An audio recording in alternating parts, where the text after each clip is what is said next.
안녕하세요, 오토래프 김상영입니다. 오늘은 르노 XM3 하이브리드에 대해서 얘기를 해보려고 합니다. 저희 회사차로 굉장히 맹활약 중이고 전천후로 활용을 하고 있거든요. 곧 있으면 이제 1년이 되는데 저희가 1년 동안 느꼈었던 장단점, 이런 것들을 상세히 알려드리도록 하겠습니다. 그에 앞서서 저에게는 아니고 모그에게는 안 좋은 소식이지만 저와 여러분들에게는 굉장히 좋은 소식이 있습니다. 2024년부터 르노 XM3 하이브리드가 가격 인하를 합니다. 무려 기존 가격에 비해서 400만 원이나 저렴한 가격으로 XM3 하이브리드를 판매한다고 합니다. 뭐 옵션 장난, 트림 장난 이런 것도 없어요. 그냥 기존의 아리 트림, 인스파이어 트림 그대로인데 그냥 가격만 400만 원 내리기로 했답니다. 저희 회사는 굉장히 비싼 돈을 주고 샀었거든요. 그래서 그때만 해도 XM3 하이브리드의 유일한 약점은 가격이다 이렇게 생각하고 있었는데, 이제 가격도 낮아졌으니까 굉장히 접근하기 용이해진 거고, 경쟁 모델이라고 할 수 있는 니로 하이브리드와 비교를 해보면 가격 경쟁력이 훨씬 더 우수합니다. 아리트림 같은 경우가 3,338만 원이었거든요. 여기서 400만 원이 할인돼서 2,938만 원이 됐고, 자, 3,595만 원이었던 인스파이어 트림이 3,195만 원이 된 겁니다. 세제 혜택이 대략 한 140만 원 정도 되거든요. 그것까지 계산을 하게 되면 가격은 훨씬 더 낮아지고 가격 경쟁력은 더 높아졌다고 볼 수 있습니다. 크고, 자, 가장 큰 경쟁 모델이라고 할 수 있는 기아 니로 하이브리드가 2,856만 원부터 시작합니다. 총 3가지 트림이고 가장 높은 트림은 인스파이어 트림과 가격이 비슷해요. 그런데 이 2,856만 원짜리 트렌디 트림 싸 보이잖아요. 굉장히 저렴하고 경제적일 것 같지만 실질적으로는 옵션이 많이 빠져 있습니다. 뭐 업무용 차로 인기가 많다고는 하는데 엉도 없고 엉시도 없고 이런 기본적인 옵션도 굉장히 많이 빠져 있는 그야말로 소위 깡통 모델이란 말이에요. 이 가격이 이제 비슷해졌거든요. 이 아리트림 같은 경우도 옵션을 선택할 수 있지만 옵션을 선택하지 않아도 기본적으로 니로 트렌디 트림보다는 훨씬 더 풍부한 옵션을 가지고 있어서 두 모델을 꼼꼼하게 비교해 보시면 굉장히 가격 경쟁력이 우수해졌다고 느끼실 겁니다. 그리고 심지어 트렌디보다 상위 트림과 비교해도 손색이 없을 옵션을 가지고 있기 때문에 두 모델 고민하시는 분들 꼼꼼하게 조금 살펴보실 필요가 있습니다 라고 구매자가 말씀을 드립니다. 그러면 이제 운전을 하면서 이 장단점이 어떤 것이 있었는지 말씀드리도록 할게요. 자, 모그의 XM3 하이브리드 이제 1년 정도 됐거든요. 그동안 주행거리는 22,248km. 근데 이게 보통 2만 km가 아닙니다. 저희가 직접 차를 르노 부산 공장에서 받아오기도 했고, 차를 받아오자마자 인제 스피디움으로 달려가서 드라이빙 스쿨을 경험하기도 했었고, 연비 테스트를 하기 위해서 기름을 가득 채운 후에 서울과 부산, 그리고 바로 부산에서 다시 서울까지 왕복이 가능하냐 이런 것도 테스트를 했었고, 대부분을 촬영차로 시간을 보내기 때문에 이 2만 킬로미터가 보통 2만 킬로가 분명히 아닙니다. 저희가 얌전한 차만 시승하는 것도 아니고 얌전한 길만 달리는 것도 아니잖아요. 911 같은 차를 쫓아가야 되는 상황도 오고, 오프로드를 갑자기 들어가야 되는 상황도 오고, 서킷에 들어가서 슈팅카로 쓰일 때도 있습니다. 최근에도 이 서킷에서 고생을 좀 많이 한 2만 킬로짜리 XM3 하이브리드예요. 그래서 1년 동안 정비 내역을 좀 살펴보니까 엔진 오일을 교체한 적이 한 번 있고, 스티어링 휠에서 소음이 난 적이 한 번 있어서 점검을 받은 적은 있어요.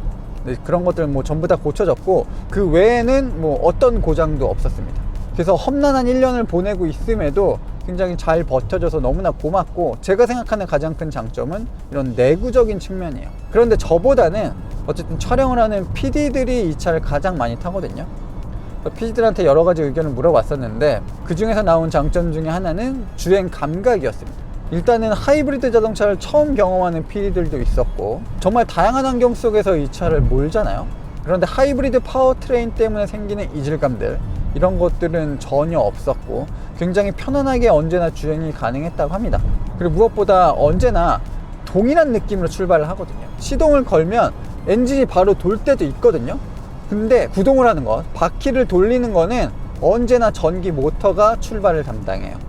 그래서 출발할 때의 감각들, 이런 것들이 언제나 일정합니다. 다른 브랜드의 하이브리드 모델은 배터리가 부족하게 되면 출발과 동시에 엔진 시동이 걸려가지고 가는 경우도 있거든요. 근데 XM3 하이브리드는 조금 접근 방식이 일단 다릅니다. 내연기관 위주의 하이브리드 시스템이라기보다는 내연기관과 하이브리드 시스템이 한 절반 정도 서로의 영역을 가지고 있는 듯한 모델이에요. 그래서 전기 모터의 영향력이 꽤나 큰 편이고 어떤 속도에서도 전기 모터가 영향을 줍니다. 자, 일단 두 개의 전기 모터를 쓰기 때문에 하나의 전기 모터, 이거는 이제 메인으로 구동을 담당해주고 하나의 또 다른 전기 모터는 정말 수많은 역할을 하는데, 두 번째 전기 모터가 사실은 XM3 하이브리드의 가장 큰 특징이기도 하고 핵심이기도 합니다. HSG라고 불리는 하이 볼테이지 스타터 제너레이터 시스템이거든요. 일단 엔진에 시동을 걸어주기도 하고, 변속을 할 때 약간의 토크를 전달해 주기도 하고, 배터리를 충전하는데 주력을 하기도 하고, 약간의 부스팅 효과도 가지고 있고, 정말 담당하는 일들이 많이 있습니다. 통합적으로 멀티모드 기어박스라고 얘기를 하는데, 여기에는 물리적으로 이렇게 기어를 딱 체결시켜주는 클러치가 존재하지 않습니다. 이른바 이제 도그 클러치라는 시스템이 들어가 있고, 서로의 기어를 맞물려 줄 때 변속 충격을 전혀 전달해 주지 않아요. 너무나 부드러운 주행 감각을 보여줍니다. 그리고 급 가속을 하는 상황, 가속을 유지하는 상황 마찬가지예요. 그래서 이런 여러 가지 장점들이 독특한 하이브리드 시스템에서 퍼져 나오는 건데, 뭐 연비도 장점이라고 할 수가 있죠. 지금도 연비는 뭐 리터당 22km, 그리고 이 위로 계속 높아지고 있습니다. 다소 이렇게 설명으로만 들으면 굉장히 복잡한 시스템 같지만 구조적으로도 단순한 편이고, 무게도 가볍고 여러 가지 이질감도 적습니다.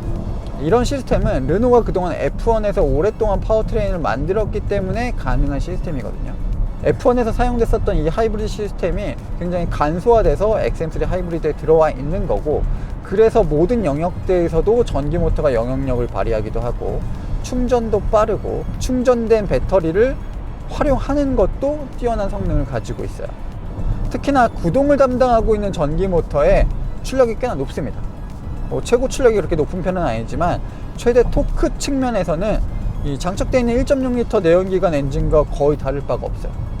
그 정도로 파워가 좋기 때문에 고속으로 달리고 있음에도 전기 모터 추진력을 얻을 수가 있어요. 보통 전기 모터는 계속 높은 회전수를 유지하게 되면 저항이 생기고 이 출력이 낮아지는 경향이 있습니다.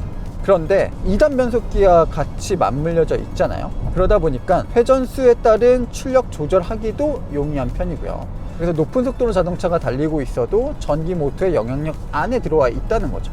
이런 부분들은 확실히 다른 경쟁 하이브리드 모델과는 차별화된 부분이라고 할 수 있어요. 주행 감각을 얘기하다가 지금 이렇게 하이브리드 시스템 설명까지 나왔는데, 자, XM3 하이브리드 크기도 굉장히 큰 편이고 바퀴 휠도 저희가 좀 큰 휠을 달고 있거든요. 그럼에도 꽤나 우수한 연비를 기록해 줍니다. 저희가 생각 없이 계속 이 차를 주행하고 와인딩, 서킷에서 풀악셀을 하는 상황에서도 평균적으로 연비를 따져봤을 때는 리터당 20에 가까운 연비를 늘상 보여줬던 것 같아요.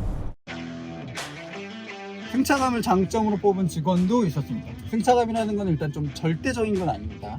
이 XM3 하이브리드와 저희 회사에서 이용하고 있는 니로 하이브리드, 이 두 모델을 비교해서 생각했을 때, 그리고 회사차로 아반떼가 또 있잖아요. 아반떼 비교했을 때, 신형 니로 하이브리드와 비교했을 때 승차감입니다. 절대적인 승차감은 아닌데 어쨌든 그들 중에서는 가장 유연한 모습을 보여준다라는 얘기를 했었어요. 토션빔의 단단함, 약간의 무식하다고 할 수 있는 그런 느낌들은 이제는 거의 들지 않습니다. 오히려 신형 니로 같은 경우는 구형 모델에 비해서 서스펜션이 훨씬 더 단단해진 느낌이 있거든요. 그들보다 조금 더 부드럽게 넘어가는 것 같아요. 그리고 전륜과 후륜이 따르는 느낌도 들지 않고요. 일체감도 굉장히 좋은 편입니다. 어쨌든 자동차의 상하 움직임을 이제 주로 스프링과 댐퍼가 잡아주잖아요. 이런 것들도 굉장히 재빠르게 원복을 해줍니다. 바운싱을 최소화했다는 것도 큰 장점이기도 해요. 이렇게 서스펜션이 조율이 잘 됐다는 얘기는 단순히 방지턱이나 요철, 이런 승차감 뿐만 아니라 와인딩 같은 환경에서도 장점으로 다가올 수가 있어요. 굳이 하이브리드 모델이 아니더라도 XM3는 원래 운동 성능이 좀 괜찮은 편이었어요. 자, 운동 성능을 말하는 여러 가지가 있겠죠. 이렇게 앞뒤로 속도를 굉장히 빠르게 내는 자동차도 운동 성능이 좋다고 얘기할 거고, XM3 하이브리드는 그런 류의 자동차는 아닙니다. 스티어링 휠과 바퀴, 그리고 차체가 기민하게 움직이는 그런 느낌을 잘 전달해주는 자동차예요. 기본적으로 이 XM3가 사용하는 차체, 그리고 셰시, 이런 구조들이 조금 더 기민하게 움직이기 위해서 세팅이 잘 되어 있는 느낌이에요. 그리고 마이센스를 통해서 스포츠 모드를 선택했을 때 변화되는 감각들, 이런 것들도 꽤 우수합니다. 사실 모그의 PD들이 가장 먼저 이 장점으로 꼽은 거는 와인딩이었어요. 일단 회사차, 하이브리드 뭐 이렇게 생각하면은 무시할 수밖에 없습니다. 뭐 누구나 마찬가지예요. 그런데 막 스포츠카를 잘 쫓아가고, 어차피 코너에서는 한계 속도라는 게 존재하잖아요. 고속도로에서는 당연히 스포츠카를 못 따라갈지언정 와인딩이나 코너를 진입했을 때의 상황은 슈퍼카를 따라잡는 모습을 언제나 보여주기 때문에 필들이 그런 부분에 조금 더 감명을 받지 않았나, 뭐 그런 생각이 듭니다. 자, 대체적으로 PD들이 운전을 잘해서 그런 것도 있지만 반응 자체도 굉장히 쫄깃합니다. 스포츠 모드 그리고 속도가 높아진 상황에서는 스티어링도 훨씬 더 무게감이 전달이 되고, 자동차가 치고 나가는 느낌 자체도 훨씬 더 즉각적으로 변했습니다.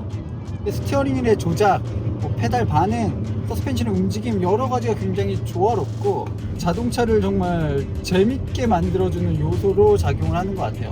그러니까 일반적인 도로에서는 다소 단단하게 느껴질 수도 있지만, 이렇게 탄력이 좋은 스프링 같은 경우 와인딩에서 자동차가 무게가 쏠렸을 때 굉장히 잘 받쳐주기도 하고, 다시 기울어진 차를 세우는데도 좋은 역할을 합니다. 자, 그리고 이제 모그 PD들이 뽑은 또 다른 장점 중에 하나는 T맵입니다. 모터래프가 2013년에 만들어졌어요. 그러니까 올해로 이제 횟수로 10년인데 그동안 정말 무수히 많은 회사차들을 경험을 했습니다. 그런데 내비게이션 시스템은 XM3 하이브리드가 가장 좋아요. 물론 현대차 그룹이 만드는 그 자체적인 내비게이션도 꽤나 우리나라에서는 훌륭한 편인데, 어쨌든 우리는 이 스마트폰에서 사용할 수 있는 내비게이션 시스템을 굉장히 신뢰하잖아요. 뭐 실질적으로도 그 내비게이션이 상당히 정확하기도 하고, 촬영을 하고 있는 순간에도 순식간에 이동을 해야 되는 상황이 생기고, 변수들이 많기 때문에 이 내비게이션이 상당히 중요합니다. 그리고 대부분 T맵을 스마트폰으로 많이 경험을 하셨기 때문에 세로로 보는 게 익숙하단 말이에요. 그런데 XM3는 이게 세로형 모니터가 있기 때문에 이 디스플레이 자체도 낯설지가 않고, 그래서 굉장히 적응하는데 빠르죠.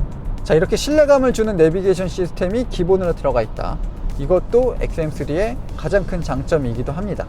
자, 최근에는 이제 수입차 브랜드를 중심으로 T맵을 이제 기본으로 하는 경우가 많죠. 뭐 제규어 랜드로버도 그렇고, 볼보, 폴스타 이런 회사들이 뭐 SK와 협업을 통해서 이 T맵을 뭐 기본으로 넣고 있는 추세이기도 합니다. 어쨌든 뭐 이런 시스템 굉장히 좋죠. 자, 장점만 있었던 건 아닙니다. 단점도 분명히 있어요. 개인적으로는 시트 포지션이 저는 마음에 안 듭니다. 저랑 잘 안 맞아요. 전동 시트인데 조절할 수 있는 폭이 그렇게 넓은 편은 아닙니다. 특히나 저는 아쉽게 생각하는 부분 중에 하나는 시트 높낮이를 조절하는 부분이에요. 시트의 앞쪽 부분, 무릎 쪽 부분만 올리고 싶거든요. 그런 식으로 조절이 안 됩니다. 그리고 만약에 시트를 전체적으로 높인다고 할 때도 저는 시트가 이렇게 전체적으로 높아졌으면 좋겠는데, XM3 하이브리드는 엉덩이 쪽이 조금 더 이렇게 더 많이 기울어져서 올라가는 느낌이거든요. 그래서 처음에 이 차를 탈 때 시트 포지션 설정하는 게 매우 어려웠습니다. 자, 그리고 또 다른 단점은 트렁크입니다. 아쉬운 부분은 전동 트렁크의 부재입니다. 이 옵션으로도 선택을 할 수가 없어요. 요즘 전동 트렁크가 들어가는 한선이 굉장히 낮아지고 있거든요. B세그먼트 SUV에도 전동식 트렁크가 많이 들어가고 있는 추세란 말이에요. 그런 것들을 생각하면 조금 아쉽기도 합니다. 자, 이렇게 1년 동안 XM3 하이브리드를 타면서 느낀 점들을 말씀드렸습니다.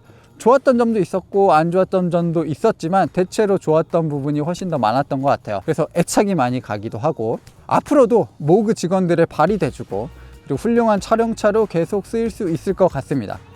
그리고 참고로 2024년형 모델, 내년에 출시되는 모델이 가격이 많이 인하돼서 이제 가격 대비 성능이 우수해졌지만, 한 가지 아쉬운 게 지금 이 보이시는 이 향긋한 오렌지 컬러가 사라졌습니다. 아무래도 이게 좀 약간 튀는 색깔이라 우리나라 분들이 튀는 색깔을 좀 덜 선호하시는 것 같고, 저희가 이 색상 고를 때도 직원들의 일부 반발이 있긴 했었는데 제가 강력하게 주장을 해가지고 이 오렌지 색상을 선택한 거거든요. 그래서 어쨌든 이 색깔이 이제 없어졌기 때문에 모그의 오렌지색 XM3 하이브리드는 더 유니크해졌다, 그야말로 레어템이 됐다, 뭐 이렇게 혼자 자위를 한번 해봅니다. 자, 어쨌든 XM3 하이브리드는 앞으로도 계속 운행을 할 거고요. 운행하면서 생기는 문제점들, 그리고 사건, 사고들, 이런 것들이 발생하면 그때그때 바로바로 알려드리도록 하겠습니다. 전 지금까지 모터래프 김상영이었습니다.